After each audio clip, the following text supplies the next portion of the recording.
isipin. Ako'y sa'yo, di kay akin. Kaya sadyang malabo ang hinala mo'y tumama.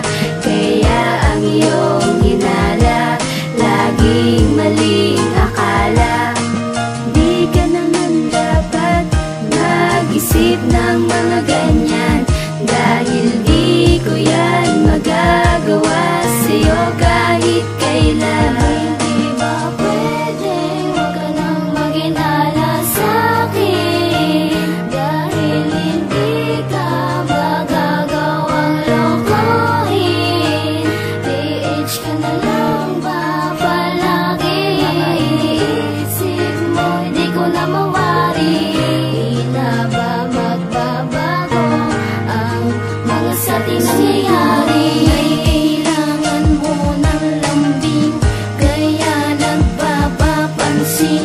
Kahit wala kong kasalanan, ay nagagawang awayin mo ako sa harap-harapan ng maraming tao. Kahit na sinigaw-sigawan, ay nagpapakumbaba ako. Para di na lang bumaba ang pinag-aawayan natin, dahil di ko kayang isipin na ika'y mawawala sa'kin. Kaya iwasan ang hinala dyan sa puso mo.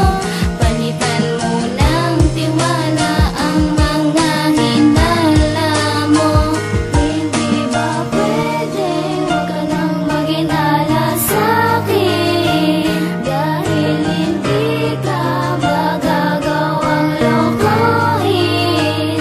PH ka na lang ba palagi? Iniisip mo, hindi ko na mawari.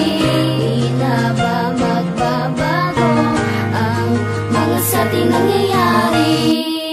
Puro ka lang tamang hinala, di naman totoo. Puro lamang pahaka-haka, nalalaman mo na kwento. Pero di kita magagawa na sisihin. Di ko rin sinadya na ika'y pagselosin. Dahilan lang yan ang sobrang pagmamahal. Ang tiwala mo sana sa'kin magtagal, nang hindi na mabuwan ang ating pagmamahalan. Kahit na tamang hinala, di magagawang iwanan. Di ba pwedeng huwag ka nang maghinala sa'kin, dahil hindi ka magagawang lokohin.